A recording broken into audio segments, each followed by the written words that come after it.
Amém. A gente lê esse texto, e esse texto a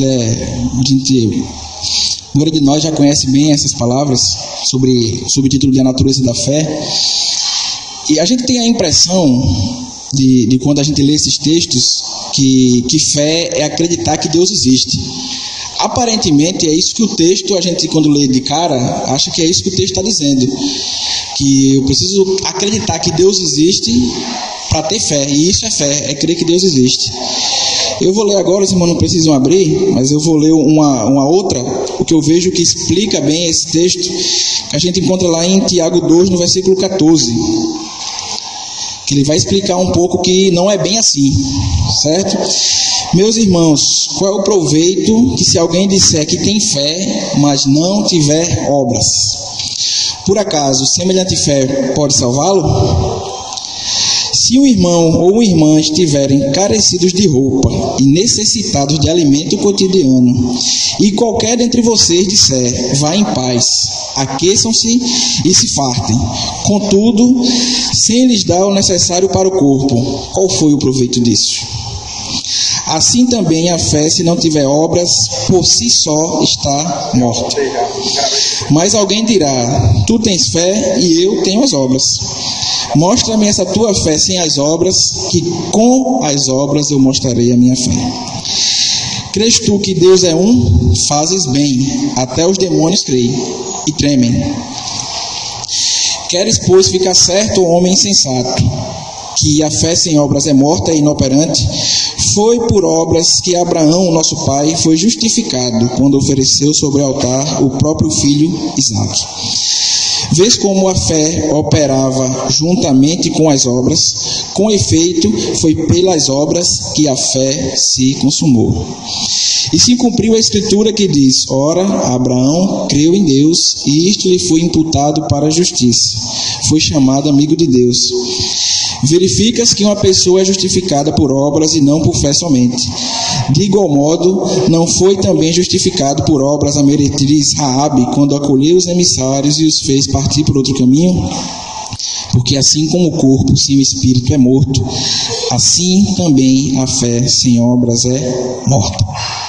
Então a gente começa a entender que aquele texto de Hebreus não está dizendo que fé é acreditar que Deus existe. Porque os demônios creem e temem, né? Então, se eu estou a minha relação com Deus está no nível de eu acreditar que Deus existe, isso não faz muita diferença, porque Satanás também acredita que Deus existe. Eu acho que ele acredita muito mais que todos nós, porque ele fala com Deus, né? Ele pode ver, tem acesso, né? Como a história de Jó. Então pense em um cara que acredita que Deus existe muito mais do que todos nós aqui. O problema dessa fé ser viva ou ser uma fé morta é o que ela está produzindo em cada um de nós. Então é isso que ele vai dizer, que assim como o corpo sem espírito está morto, uma fé sem obras ela é morta. O Senhor ele conta uma história lá em Mateus 21, que diz que havia um pai que tinha 2 filhos, e ele tinha um campo, uma vinha, e disse ao primeiro, preciso que você vá trabalhar no meu campo hoje. O primeiro falou assim, eu vou, mas não foi. O segundo, ele fez a mesma coisa, quero que você vá trabalhar no meu campo. Ele disse, rapaz, eu não vou não, mas ele foi. O Senhor pergunta, qual desses 2 fez a vontade do pai? Foi o que disse que ia e não foi, ou foi o que arrependido, mesmo tendo dito que não ia e foi? O Senhor responde que foi o segundo. Então, irmãos, a gente não está querendo pregar aqui que as obras que vão nos salvar, certo? Nós somos salvos pela graça do Senhor Jesus. E isso não vem de vós, é dom, isso é um presente de Deus. Se encontra lá em Efésios 2, certo? A gente não está aqui pregando que como a religião prega, que como o Messias falou. O que é a religião? Eu pego você... Olha só, como a religião é uma coisa nefasta. O Senhor vai dizer, olha, vocês fariseus, vocês são filhos do diabo. Por quê? Porque vocês correm o céu e a terra para fazer um prosélito. O que é um prosélito? Na religião judaica, você tem que ser linhagem para ser judeu, certo? Tinha que ser descendente, seu pai tem que ser judeu, sua mãe ser judia, então era uma linhagem. Só que você podia se tornar judeu através de uma conversão. certo? Então eles procuravam entre os gentios alguém que aceitasse aquela ideologia, né, vamos dizer assim, aquela filosofia deles, e tornava você, apesar de não ser da linhagem, você tornava um judeu também. Então se chamava de prosélito. Então o Senhor disse: olha, vocês percorrem céu e terra para fazer um prosélito, mas uma vez que vocês fazem, vocês o tornam 2 vezes mais filhos do inferno do que vocês. Porque ao invés dos fariseus levarem aquelas pessoas a ter uma relação com Deus, eles estavam levando aquelas pessoas a ter uma relação com a lei. Uma relação que Messias falou: se eu cumprir alguma coisa, Deus ele vai me dar outra coisa. E isso é altamente nefasto. Porque a gente viu que se a salvação é por graça, o que é que eu posso fazer para Deus? Claro que nós temos a nossa parte, né? Há uma parte que nos cabe. O que eu estou querendo colocar é que a religião, ela coloca um fardo sobre nós, que eu só consigo me relacionar com Deus se eu tiver determinada conduta.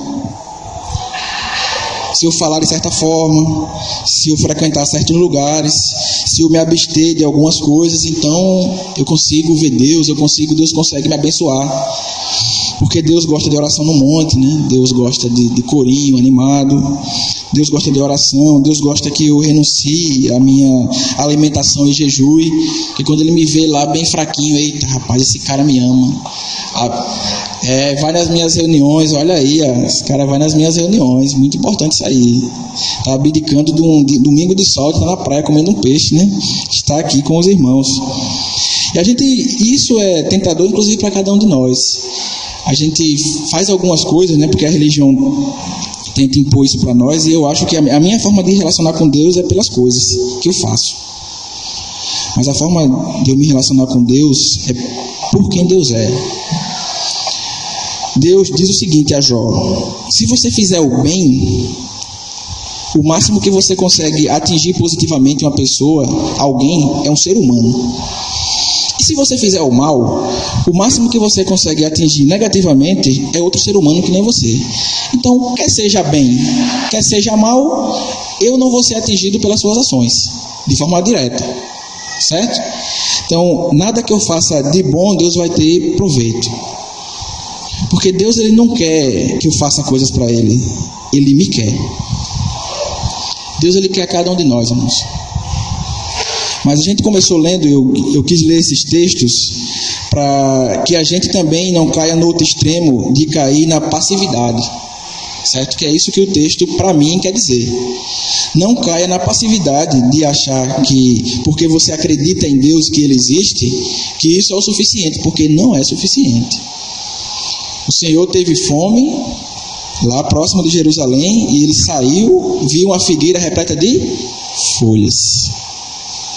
E isso é importante, ter folha, certo? Porque você não vê a aparência. Sim, não é tão importante. O que eu quero dizer é que uma árvore pelada, ela não dá fruto, certo? Então, quando eu vejo a aparência, eu vejo de longe uma árvore com muita folha, eu começo a pensar, acho que tem fruta aí. Quando eu me aproximo, não tem nada.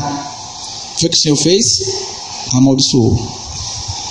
O Senhor amaldiçoou, porque a aparência, muitas vezes, irmãos, ela é maldita. Eu estava tendo uma comunhão com o Messias, e esse texto eu queria ler com os amados. Apocalipse 22, no versículo 11. Apocalipse 22, versículo 11.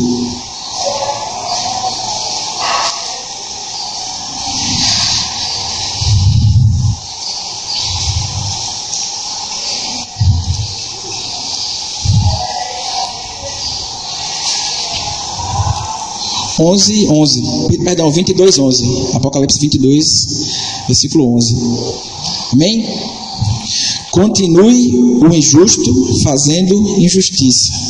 Continue o imundo ainda sendo imundo. O justo continue na prática da justiça e o santo continue a santificar-se. Esse texto é estranho, não é? Não dá a entender. Continue o injusto sendo injusto, o imundo a sendo imundo. Às vezes não dá para entender o que o texto quer dizer, né? Está incitando eu ser uma pessoa imunda e ser injusto, não. O que o texto está querendo dizer, irmãos, é que qual foi, lição de casa, qual é a última igreja lá das 7? Qual é a última? Quem lembra? A última das 7 igrejas lá em Apocalipse, no começo, que é mencionada. Pode falar alto aqui, vamos falar alto. Amém, Laodiceia. Acertou, Sibeli. Eu queria ter ouvido a sua voz, viu? Amém. O aspecto que Laodiceia tinha, que era negativo, um deles é que o Senhor disse que eles eram mornos, certo? Então, morno, ele era nem quente, ele nem era frio. O Senhor estava a ponto de vomitá-los. O que esse texto quer dizer tem um pouco a ver com isso. O que ele quer dizer é o seguinte: quando eu vivo uma vida de mornidão, eu acho que não tem problema. Porque eu estou indo, eu estou fazendo, eu estou por ali. Rapaz, como é que é a tua vida espiritual? Rapaz, eu estou por ali, sabe como é, né? Estou por ali, estou ali na intermediária, estou ali na banheira, se alguém jogar para mim, de vez em quando eu faço um gol, estou ali na intermediária, na grande área, esperando alguma coisa acontecer. O que o texto está dizendo, irmãos, é o seguinte, que só há um confronto, tanto de espiritualidade como de imundícia, quando ela chega no nível tal, certo? Porque se eu for um pouquinho imundo, isso não me escandaliza. O que me escandaliza é quando eu cometo um erro que eu digo, meu Deus do céu, eu não acredito que eu fiz isso não. Aí eu começo a perceber que tem alguma coisa errada. Mas quando é um pecadinho, né? Besteira, mentirinha, Messias mente também, Dinaldo também, todo mundo faz isso. Então isso não gera nada em mim. Mas quando a imundícia chega no nível tal, eu começo a me reconhecer.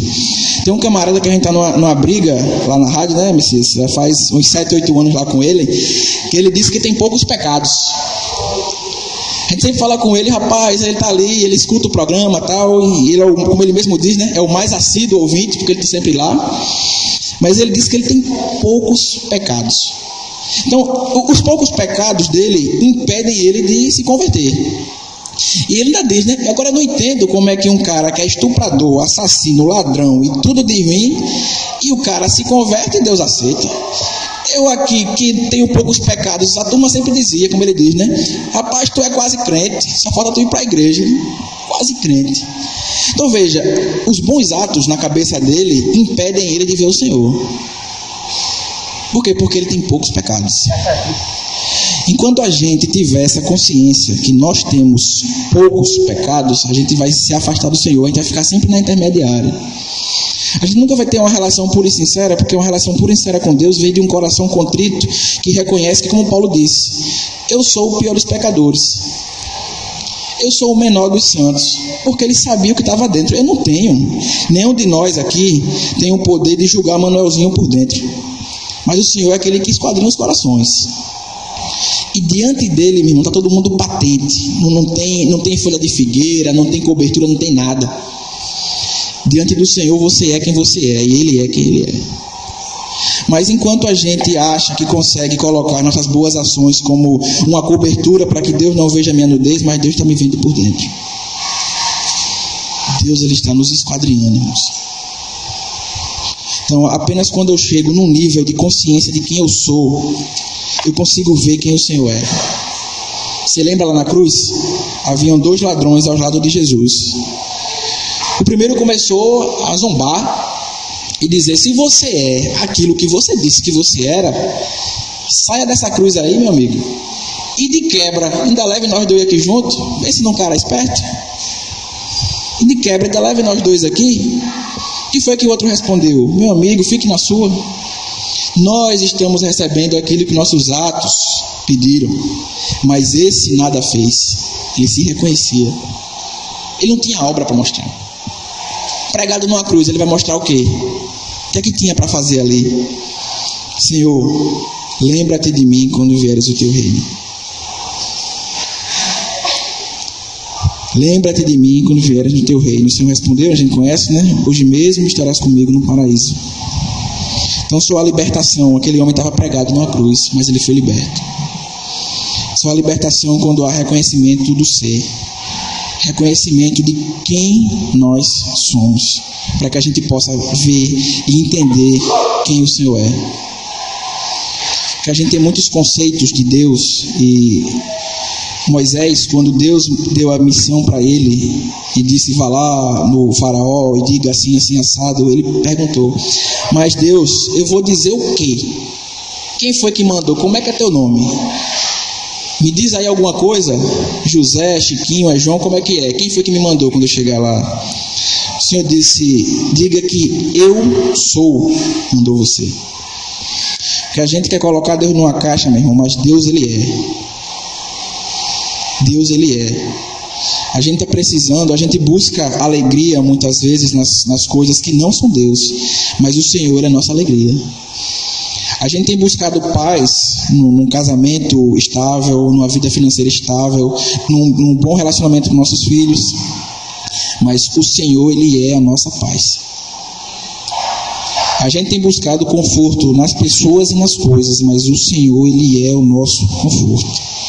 E a cada vez que eu me estribar em qualquer coisa que não seja o Senhor, Ele vai provar o meu coração. Porque Paulo, ele estava altamente aflito. Você lê isso lá no final de Colossenses. Então ele começa a dizer, olha, ele começa a dar uma lista de nomes: Cicrano, Beltrano, Fulano e Cicrano outro. Esses caras têm sido o meu consolo. O consolo, né? Esses caras são o seu consolo. Quando você vai ler 2 Timóteo, que foi a última epístola que Paulo escreveu, o que é que ele diz? Todos me abandonaram. Todos. Mas o Senhor me revestiu de força, né? O Senhor não me abandonou, me revestiu de força. Então, enquanto a gente, irmãos, coloca a minha força, o meu estribo, o meu alicerce da minha vida em qualquer coisa que não seja o Senhor e a minha relação com Ele, o Senhor, Ele vai me provar. E as circunstâncias vão se levantar. E não porque o Senhor quer que a gente sofra, mas o Senhor quer que a gente reconheça quem Ele é. Aquele ladrão só reconheceu Jesus quando estava pregado numa cruz. Então o Senhor pode nos levar a situações adversas para que a gente reconheça e entenda quem Ele é. E voltando ao que a gente começou a ler sobre fé e sobre obras, irmãos, o que eu queria colocar nessa manhã para os amados é que as obras, elas são um fruto de uma experiência viva e sincera com o Senhor. O irmão contou uma história que é interessante. Ele disse que sobre acreditar e sobre crer de fato, né? Que havia, acho que todo mundo já viu aquela corda bamba, aquele pessoal que atravessa de um prédio para o outro através de um cabo de aço. Ele usa uma vara bem grande que é para aumentar o equilíbrio. Então disse que havia o campeão mundial naquele aspecto, né, nesse esporte, vamos dizer assim. Então havia um menino que disse o seguinte: ele perguntou ao menino: você acredita que eu vou lá no prédio e volto em cima aqui desse cabo de aço? Sei, vamos ver. Então ele foi lá, pegou aquela vara e atravessou de um lado para o outro. Rapaz, você é o cara, viu? Você conseguiu passar. O que foi que ele disse? Agora ele pegou um carrinho de mão. Você acredita que eu consigo atravessar de um lado para o outro com um carrinho de mão? Sei, me mostra aí. Ele foi lá e atravessou. E voltou com um carrinho de mão, né, na corda bamba. Ele perguntou para o menino: você acredita que eu consigo? Acredito. Você me mostrou que você consegue. Eu acredito sim. Entra aqui no carro de mão. Aí é diferente. Que negócio tá no carro de mão? Não, aí não. Eu acredito sim, mas entrar no carro de mão aí é outra história. Então muitas vezes eu acredito que Deus consegue, que Deus é, que Deus faz, mas eu não estou no carrinho de mão de Deus. Porque eu não acredito que Deus ele vai conseguir aí. Ele é o Deus do milagre, é o da ouro e da prata, mas eu não estou no carrinho de mão de Deus. Por quê? Porque no carrinho de mão de Deus é fé, meu amigo. É crer que Deus é. Porque no carrinho de mão de Deus não tem a minha força, não tem minha boa ação, não tem nada. Então muitas vezes, amado, a gente pode acreditar em Deus, e no que Deus é, que Deus faz, mas a gente não está no carrinho de mão dele. O Senhor não está conduzindo a nossa vida. A gente não tem se deixado conduzir pelo Senhor. A gente tem feito muitas vezes, é o que eu vejo muito isso no cristianismo atual, a gente fazendo de Jesus um acessório. Jesus, ele é um aspecto da minha vida, ele é o cara que eu recorro quando eu não consigo resolver. Porque enquanto a minha força estiver no meu braço, enquanto esse braço eu conseguir resolver, meu amigo, eu vou resolver. Aí quando eu não conseguir mais, aí eu chamo ele, que ele é o cara que resolve para mim quando eu não consigo resolver. Sabe, todo mundo já deve ter visto essa figura aqui no jogo, né, no futebol. Tá todo mundo jogando, então você cansa. O que é que você faz? Qual é o sinal? Todo mundo já viu, né? Então chama o outro. Vem cá, estou cansado, vem aqui. Então nossa relação com o Senhor, eu vejo isso muito no cristianismo, que tem sido assim. A gente tem colocado Jesus no nosso banco de reserva para quando eu não conseguir resolver, eu estiver cansado, eu chamo. Eu estou no meu carro, eu sou o piloto e Jesus, ele é o meu GPS. Eu só uso GPS quando eu não sei o caminho. Quando eu sei o caminho, para quê? Eu sei como chegar, nós sabemos. Aí Jesus fica só lá do lado, no banco do passageiro. Rapaz, aí quando a gente se perde, assume aqui o volante que eu não sei para onde eu vou não. Aí quando a gente, acho que todo mundo teve essa experiência, né? Eu já faço muito isso. Eu ligo o GPS até onde eu sei. Até aqui eu sei. Então desligo o GPS que daqui para frente eu me viro. Então a gente tem feito muitas vezes isso com o Senhor. A gente tem ligado o GPS da nossa força. A gente tem confiado em nós mesmos e quando a gente não consegue, a gente chama o Senhor para tomar a direção da nossa vida. Quando na verdade o chamado foi para Ele tomar a direção da nossa vida sempre. Para que essa minha relação com Deus, irmãos, ela produzisse amor. Para que, como o texto de Tiago falou, de que adianta eu dizer que amo o Manuelzinho e o Manuelzinho chegar para ele: meu irmão, eu estou com frio, eu estou com fome. E eu dizer: Manuelzinho, eu vou fazer uma oração por você, meu irmão. Deus Todo-Poderoso, Deus todo ouro, toda prata, Senhor, a terra é tua e tudo que nela contém. Senhor, haja na vida de Manuelzinho. Mande, Senhor, alimento para ele. Mande vestimenta para Manuelzinho. Mas aí Manuelzinho ficou olhando pra minha cara com aquele olho, sabe, acho o Shrek, o gato de botas, sabe? Aquele olhar assim, pidão. Aquele olhar pidão pra mim, mas e aí? Não, aí é com Deus. Eu fiz a minha parte, eu orei. Sou espiritual, orei pela sua vida. Aí, meu irmão, aí é com você e Deus. Deus, ele mandou o vestimento, a vestimenta e a alimentação pra mim. Porque eu sou filho dele. Agora você é outra história. De que adianta essa fé? Se essa fé não está me levando a ter atos de amor pelas pessoas. Porque a gente acha que fruto, quando o texto fala de fruto, a gente muitas vezes pensa em pessoas. Não, preguei o evangelho e tal. A gente tem muito essa visão. Eu vejo que transcende isso. Eu vejo que é muito além de só você pregar para alguém. Eu vejo que o fruto é uma expressão de amor na sua vida que chega até o próximo. O fruto que o Senhor quer, irmãos, de cada um de nós, se você... Vamos ler Gálatas 5?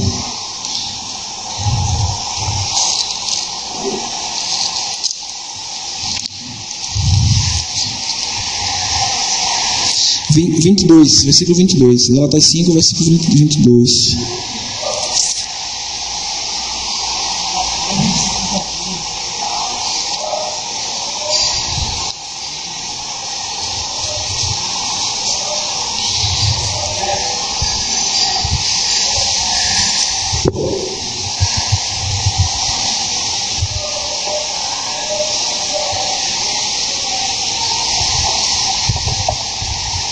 Amém?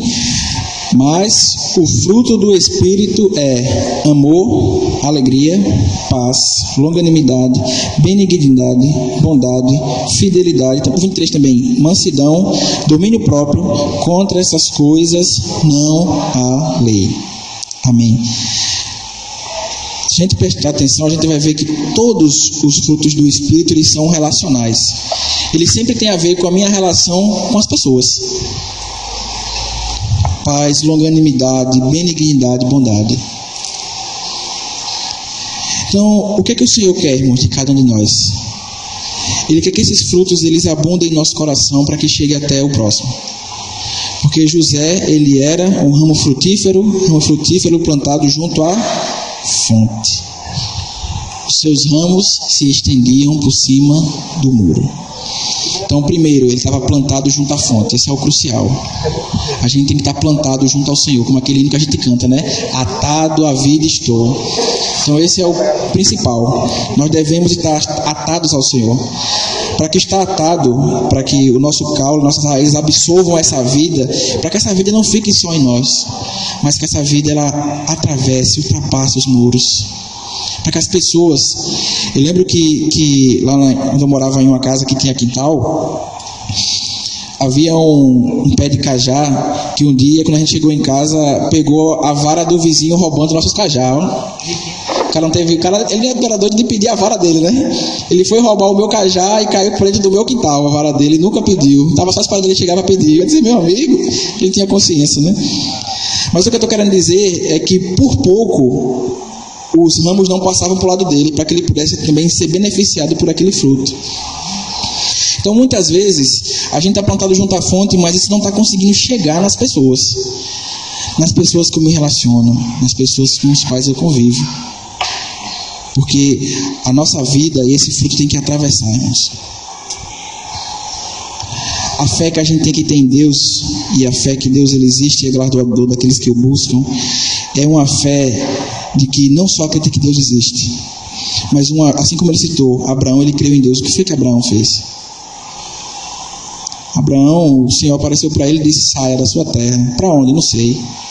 Vá seguindo aí que no meio do caminho, no caminho eu vou lhe mostrar. Então, Abraão, ele fez isso. Só que a gente quer crer em Deus e ficar lá em Ur dos Caldeus, que era onde Abraão estava. Não, Deus, eu acredito que você é o cara, mas me deixa aqui que está bom demais. A fé sem obras, ela é morta.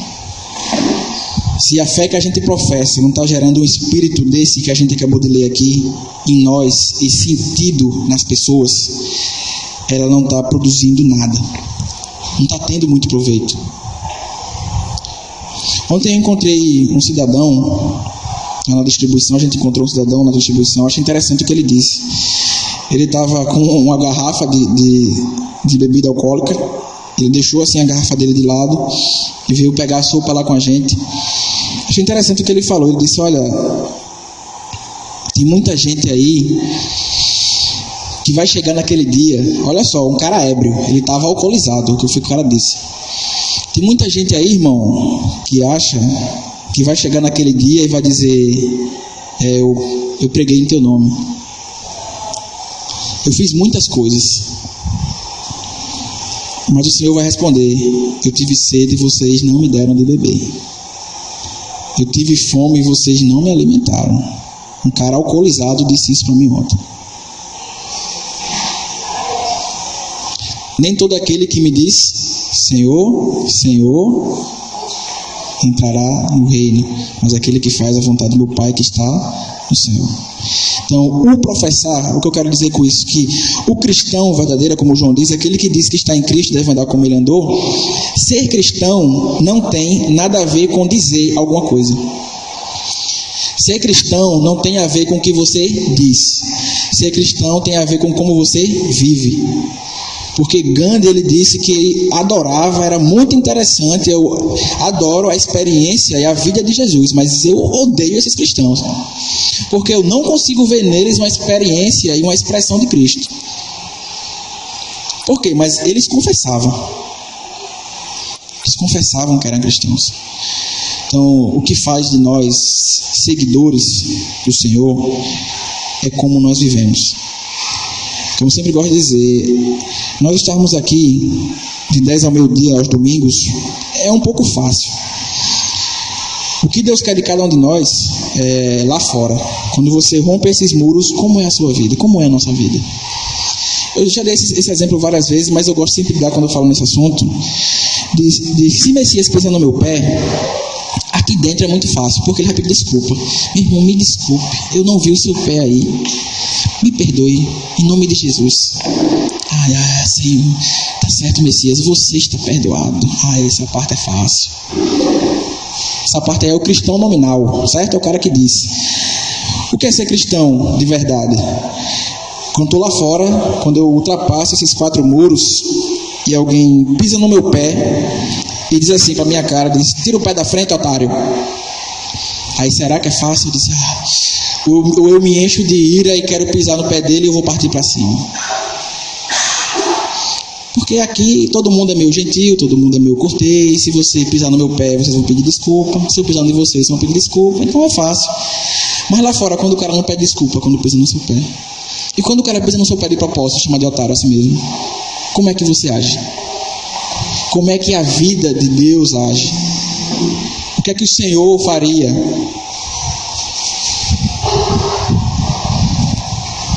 Isso, irmãos, são só aspectos para que a gente possa entender que servir a Deus e ser de Deus é agir como o Senhor agiu. Estou dizendo que isso é fácil, irmãos, e a gente vai conseguir isso a 100% dos casos. Não estou dizendo isso. O que eu estou querendo dizer é que na primeira ocasião que eu saio lá fora e alguém fala na minha mãe, eu digo: é tua. Rapaz, você acabou de sair de lá da palavra de Deus e ouviu de amor, de paz, de esperança, e já falando na minha mãe aqui do lado de fora. Então tudo que você falou de bom, de Jesus Cristo, de vida eterna, de qualquer coisa vai ser desconstruído, porque o cara vai prestar atenção no como você vive, não no que você fala. Isso na relação com os pais, isso é muito... Se quem aqui teve um lar que bebida era uma constante, mesmo que seu pai dissesse: meu filho, ali, eu faço isso, mas não faça não, que isso é mal para mim, eu sei que é mal. Eu duvido essas pessoas que não tiveram uma experiência da vida adulta também beber, porque não era o que ele dizia, era como ele vivia. Então nós aqui, irmãos, a gente está buscando uma fé que transforma quem eu sou, para que eu possa ser como o Senhor é. Para terminar, eu queria ler Romanos 8. Deixa eu só ver aqui qual é o versículo. Romanos capítulo 8.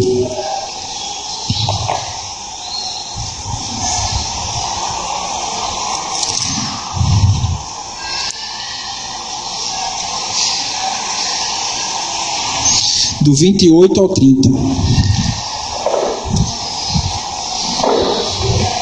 Romanos 8, versículo 28 ao versículo 30.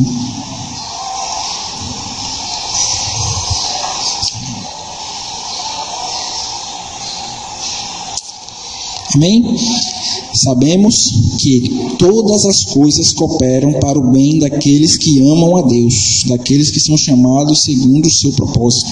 Porquanto, aos que de antemão conheceu, também os predestinou para serem conformes à imagem de seu Filho, a fim de que eles sejam um primogênito entre muitos irmãos. E aos que predestinou, a esses também chamou, e aos que chamou, a esses também justificou, e aos que justificou, a esses também glorificou. Qual é a forma natural da gente ler esse 28, que é o mais conhecido desses três, né? Sabemos que todas as coisas cooperam para o bem daqueles que amam a Deus. Ah, entendi a ideia. Eu amo Deus. Então o que acontece? O universo vai conspirar para eu me dar bem. Por quê? Porque eu amo a Deus. E até as coisas, quando eu me dou mal, é Deus querendo que eu me dê bem lá na frente. O irmão contou uma história, sei lá, em São Paulo, a gente sabe que tem muita enchente, na casa a gente tem de levar carro. Então o irmão, ele não tinha garagem na casa dele, e a enchente, e ele guardava o carro do lado de fora. Então deu uma enchente no bairro dele, que arrastou todos os carros. Só que qual foi o problema? Uma semana antes dessa enchente, o carro dele foi roubado. 2 semanas depois, o carro dele foi encontrado pela polícia. O que foi que ele pensou? Opa, todas as coisas cooperam. Meu carro foi roubado, me dei mal. A enchente tinha dado PT aqui nele, mas achou na frente, me dei bem. Aí o irmão fala: então o que é que Deus chegou assim, ó? E aí, bandidagem, tem um filho meu aí que tem o carro roubado, quem é que se habilita? Aí apareceram os 2 ladrões. Eu aqui, Deus, vou fazer essa fé para você, vou roubar o carro desse cara. Então essa é a leitura que a gente faz, né? Eu me dou mal porque Deus quer que eu me dê bem lá na frente. Então até quando eu tenho um problema, é Deus agindo aí, porque quem sabe, contudo, todavia, talvez lá na frente aconteça alguma coisa de bem comigo, e isso aqui vai ser só: ah, agora eu entendi, Deus, você queria que eu me desse bem, então você fez o ladrão roubar o meu carro. Olha só, Deus fez o ladrão roubar o carro do cara, para o cara se dar bem no final. Não é isso que o texto está dizendo. Sabemos que todas as coisas cooperam para o bem daqueles que são chamados sabemos que todas as coisas cooperam para o bem daqueles que amam a Deus. Então, o primeiro ponto, daqueles que são chamados segundo o seu propósito. O propósito não é o seu, não é o nosso propósito, é o propósito do Senhor. Porquanto os que de antemão conheceu, também os predestinou para serem conformes à imagem de seu Filho. Está aí o objetivo. Tudo que acontece na nossa vida não é para eu me dar mal, depois me dar bem, ou me dar bem de começo, de cara, mas é para que a gente seja conforme a imagem do Filho. E para eu ser conforme a imagem do Filho, algumas coisas vão acontecer. Porque se você lê o Novo Testamento, me diga um cara que se deu bem. Me diga um cara aí que se deu bem. Paulo era rico. Apanhava, naufrágio, foi decapitado. preso. Me diga um cara que se deu bem na Bíblia, no Novo Testamento, né? Não tem um cara que, no nosso critério de se dar bem. Mas a gente vai encontrar inúmeros irmãos que tiveram experiências vivas e sinceras com o Senhor. Aí quando nós temos que nos perguntar, a gente está querendo se dar bem, eu quero ter a experiência viva e sincera com o Senhor. Porque é a experiência viva e sincera que gera fruto que alcança Edinaldo. Porque se eu quiser me dar bem, minha longanimidade, minha paz, tudo fruto do Espírito não vai conseguir chegar nele. Porque eu estou preocupado em me dar bem. Estou preocupado no benefício. Eu estou preocupado que Deus é o Deus do ouro e da prata e do milagre. E eu esqueço que eu tenho que tomar a cruz. E eu esqueço daquele texto de Filipenses que diz que a vós outros foi dada a graça de padecerdes pelo Senhor. E não somente de crer, acreditar que Ele existe. Então já começa por aí, olha, o caminho não é bem esse. Então, irmãos, que a gente busque com o Senhor uma relação tal, irmãos, uma relação de intimidade, para que o meu coração seja abundante nesse amor, para que esse amor chegue às pessoas. Para que a gente não seja aquele cristão que Gandhi odiava, mas que a gente seja aquele Cristo que Gandhi gostava. Aquele Cristo que se dá, aquele Cristo que se oferece, aquele Cristo que se deixa desgastar pelo outro. Porque tem muitas vezes que eu só sou desgastado por Edinaldo quando a situação, eu estou passando na rua e eu me encontrei com o Edinaldo ao acaso. Então o Edinaldo vai encontrar os problemas dele. Caramba, bicho, estou aqui apressado, esse irmão me falar da vida dele. Já não basta os meus problemas, pelo amor de Deus. Eu por dentro, né? Por fora, meu irmão, é isso. Amém, o Senhor está trabalhando. Ou eu sou o cara que eu sei que o Edinaldo está cheio de problema e eu vou na casa dele para ouvir o problema dele mesmo assim. Que a gente pode se encontrar, né? Então a gente tem que se deixar desgastar, irmãos. Porque isso que é deixar, e é isso que é ter essa imagem de Cristo formada em nós. Porque todo o resto é ilusão, todo o resto é mornidão, todo o resto é o que Tiago diz, que aquele que ouve e não pratica é como um homem que contempla a sua face no espelho. Então quando ele vai embora, ele não consegue lembrar, porque aquilo não está dentro, aquilo é exterior. Que a gente busque uma relação, irmãos, com o Senhor, para que isso possa redundar em libertação, para que isso possa transformar em quem nós somos de verdade. A gente não está aqui para ser evangélico, no sentido que as pessoas do mundo aí entendem o que é um cara evangélico. A gente está aqui para ser rotulado como evangélico. A gente está aqui para amar as pessoas. Aí como você ama as pessoas, aí é a sua vida vai dizer, no seu caminho. Para que eu não diga que amo as pessoas e quando ela chega até mim com alguma necessidade, eu diga, não, deixa para Messias resolve. Passa para o próximo. Mas que a gente possa ter uma experiência parecida com a de Isaías. O Senhor mostrou para ele uma missão. Que foi o que Isaías disse. O Senhor perguntou, e aí, quem vai? O que é que Isaías disse? Não manda outro. Manda Jeremias. Manda Daniel. Manda outro profeta aí. Não dá para mim isso não. Tá tão bom aqui no meu lugar. Tá tão bom ver aqui de 10 a meio-dia, almoçar com vocês. Isso é bom demais. Então passa aí para outro, Senhor. A parte da cruz, bota em Edinaldo. Eu sou o cara, quero ficar, como a gente contou outra vez, né? Eu quero que vocês me vejam no palco. Né? O sofrimento deixa para o outro. O que foi que Isaías respondeu? Eis-me aqui. Envia-me a mim. Então, irmãos, na nossa vida, Deus está fazendo esse chamado todo dia. E aí? E aí, João Alberto, quem a gente vai enviar? Nossa vida, né? Senhor Jesus. Quem o Senhor vai enviar? Está aparecendo uma pessoa, não, eu vou esperar ali que outra pessoa vai aparecer, tem outro irmão ali. Que o Senhor envia cada um de nós, irmãos. Porque foi para isso que a gente foi chamado. Por isso que Nery bate tão forte, a gente entender nossa vocação, nosso chamamento, para quê? Nós não fomos chamados para sentar aqui de 10 a meio-dia. Disso eu tenho certeza absoluta. Nenhum de nós foi chamado para restringir nossa vida espiritual e nossa relação com o Senhor de 10 a meio-dia aqui. A gente foi chamado para quando a gente vence essas 4 paredes aí, a gente expressar o Senhor. Para que as pessoas percebam, e muitas vezes sem palavra, que nós somos do Senhor. A gente possa dizer, assim como Paulo disse, né? o Deus de quem eu sou e a quem eu sirvo. Que a gente possa ter também esse testemunho, irmãos, que nós sermos do Senhor e nós vivermos por Ele. Jesus é o Senhor.